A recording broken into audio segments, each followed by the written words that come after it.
O ano, napagod ka kahapon? Ha? Ayaw pang kumain? Inaantok pa ikaw? Ha? Ay siya, kakain muna ako ha. Mamaya na kita paghahain pagkakain ko ha. Hi guys, good morning. So today nagluto na ako ng maraming putahe. Kita nyo naman dito nga dahil yung trabaho natin the whole week wala na tayong pahinga.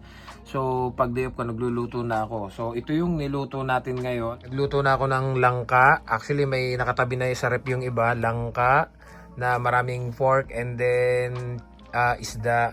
Nagluto na rin ako ng bistek na pork. And then nagluto tayo nitong nilaga. Ayan, na maraming mais, saka gulay. Kasi mahilig ako sa gulay. So yung first day ko kahapon, sobrang busy din. Nakaluto lang ako kahapon, langka lang. Ngayon, second day off ko, nagluto na ako. Kasi mamaya may lakad din ako.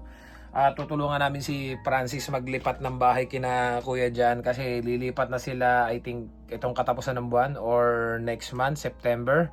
And then kahapon, gusto ko sanang i-share sa inyo na alam niyo yung may mga na-meet na naman akong tao na may mga natutunan ako.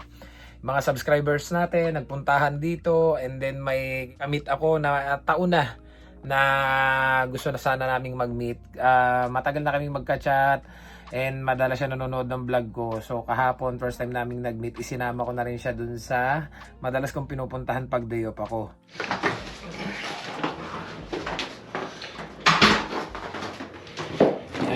Pag-init na muna tayo ng sasakyan para mamaya ay dire-diretso na ako. Late na rin ako nag-aantay si na Francis ngayon tsaka si kuya. Hindi ko alam kung marami pa kaming hahakutin na mga gamit. Nakakatuwa naman kahapon. Dito, sakto. Ayan, nakatambay kami dito. Dumating kahapon, nagpa-start ako ng sasakyan. Biglang dito may dumating na 3 lalaki. So kausap ko sila dito kahapon. Pagka pa-start ko ng sasakyan, kasi nga may usapan kami ni Hana. Si Hana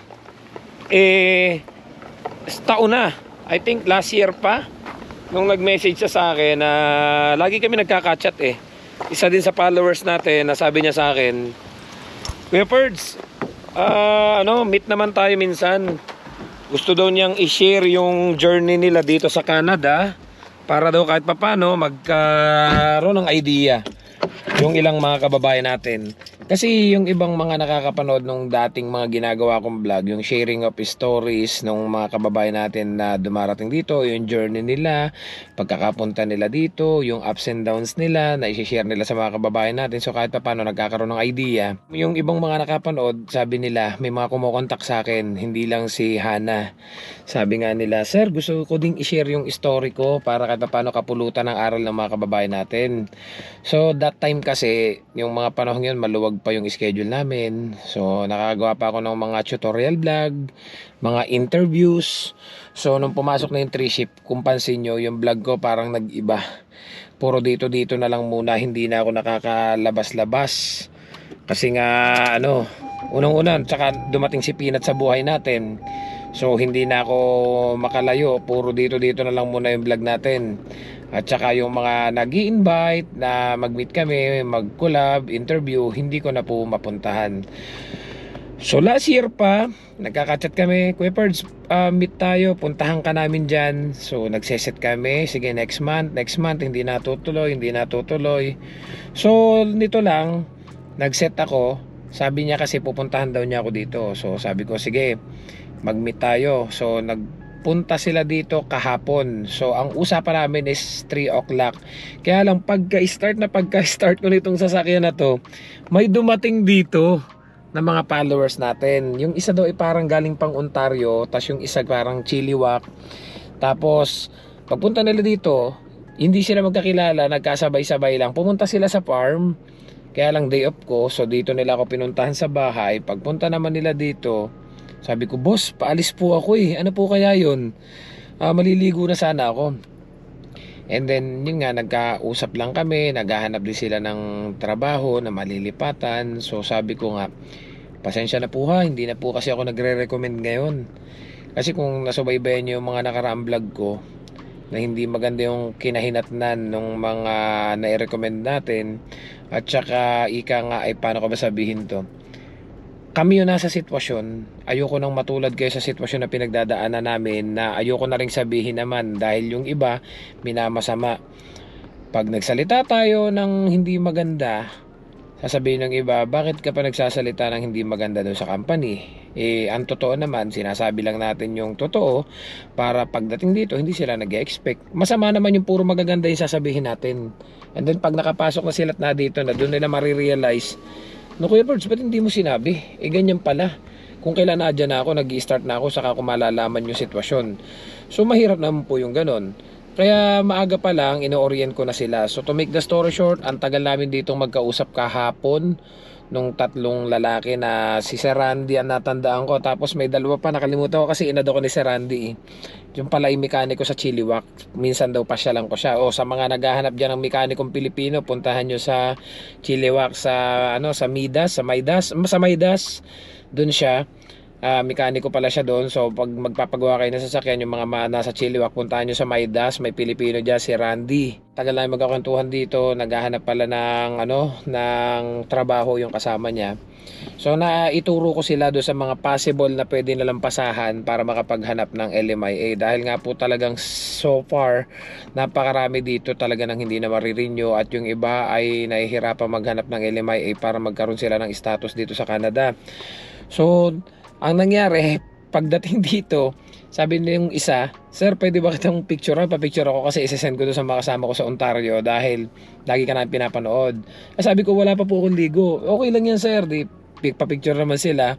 Ako naman, sabi ko, pwede ko ba kayong picturean? Kasi yung kausap ko, papunta na rito, sinahana nga, papunta na rito, para masabi ko naman na bigla ang may dumating, malilate ako. So pinicture ako din sila, isinend ko kay Hana. So nag-adjust na lang kami ng oras. So nung pag-alis naman nila, naligo na rin ako, pumunta na kami kina kuya. Nagkasabay kami ng dating ni Hana doon sa bahay ni na kuya kasi doon ko sila isinama. So get together kahapon, kainan. Sabi nga niya, ito pala yung ginagawa mo kapag vacant mo, kapag yung wala kang pasok. Sabi ko, oo. Kasi nga ako, hindi ko na inilalabas sa social media yung mga personal life ko, yung kagaya nito, kasi hindi lahat ng nangyayari sa buhay mo kailangan mong tutukan ng camera. Hindi ako kagaya ng iba na pupunta ka lang CR, pati pagligo, pati lahat ay kinukunan ng camera. Gusto ko kasi kahit paano nai-enjoy ko yung buhay ko kapag day off ko. So nag-enjoy naman kami doon, nag-enjoy din naman sila Hana doon, sina Jen, at napahanga talaga ako ng dalawa ng couple na yon, si Hana at si Jen. Can you imagine, nung nakita ko yung sasakyan nila, luma na, 2005 model yung sasakyan nila, so second hand. Pero nung nalaman ko na may dalawa na pala silang bahay dito sa Canada, napabilib ako ng dalawa. So sana matuloy na yung plano namin na i-interviewin ko sila, may collab kami para ma-share nila yung journey nila dito sa Canada.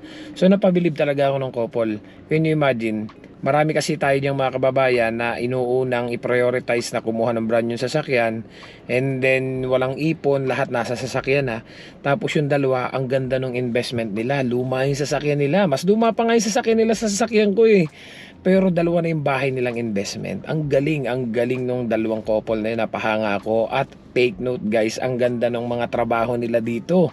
At nakakatuwa pa naman dahil sabi nga ni Hana, Kuya Birds, kung gusto mo, ipapasok kita dun sa trabaho niya, ganan. And then, pag dumating yung family mo dito, ipapasok natin dun. So, ako naman, papasalamat ako. Pero, syempre, hindi natin alam na kung qualified ba tayo dun, based on sa education, or sa, kung ano pa.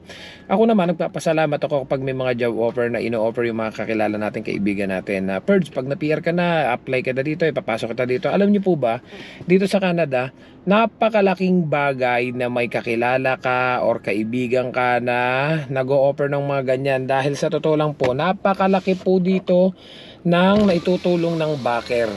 Sa totoo lang, yung mga nagsasabi dito na dumarating dito na walang mahanap na trabaho, tapos nababasa ko sa comment, kagaya na lang nito na nakita ko sa post. Sabi nung isang kababayan natin na nag-post sa isang group, ang sabi niya, paano po kaya ako makapasok sa Costco? Nakailang pasa na po ako ng application, wala pong tawag.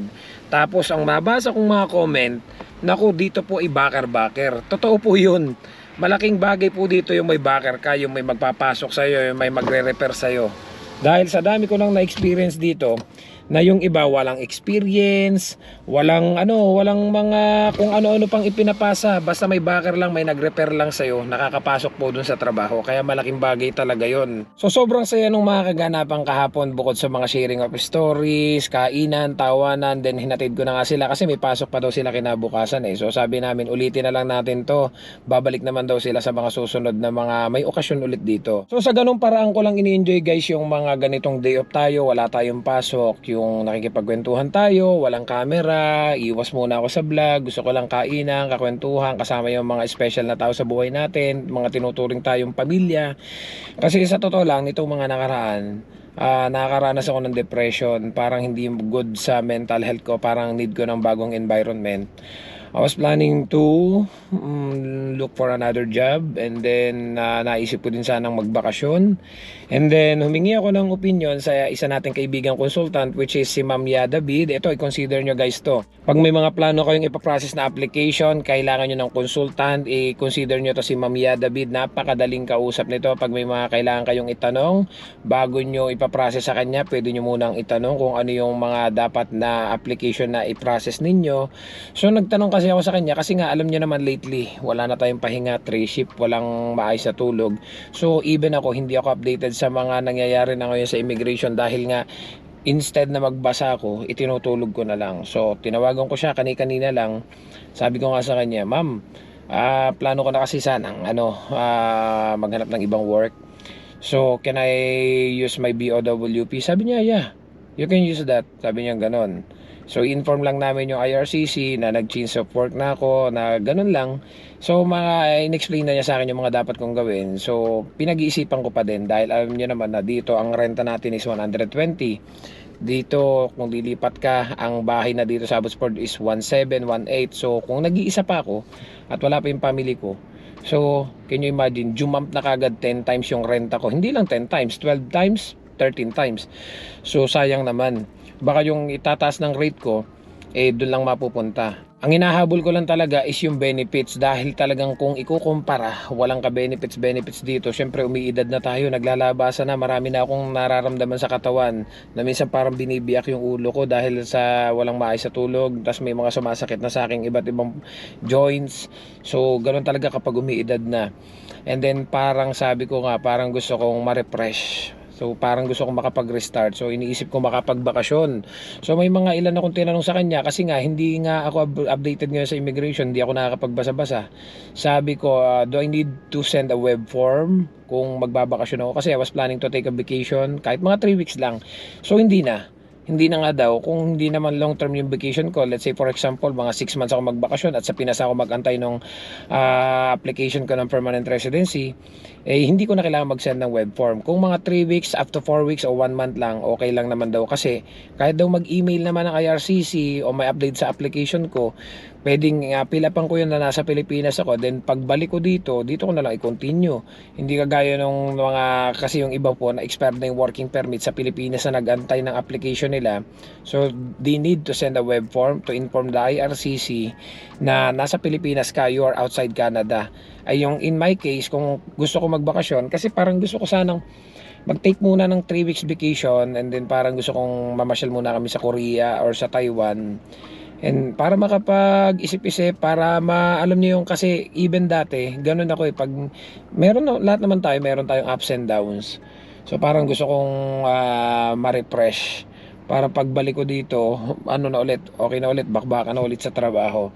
So sabi nga niya, no, you don't need to send a web form, okay lang naman, pwede ka magbakasyon. So pinag-iisipan ko kung magbabakasyon ba ako or do I need to find a new job para naman kahit pa paano mabago yung environment natin. Kasi talagang nitong mga nakaraan, parang feeling ko na burn out ako dahil alam niyo yung wala na akong ginawa kundi pasok uwi, tapos walang maayos na pahinga.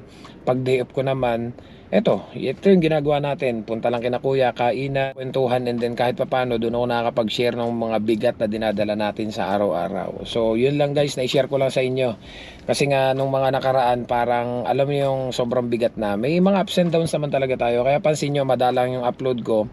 And sabi ko nga parang gusto ko munang tumigil.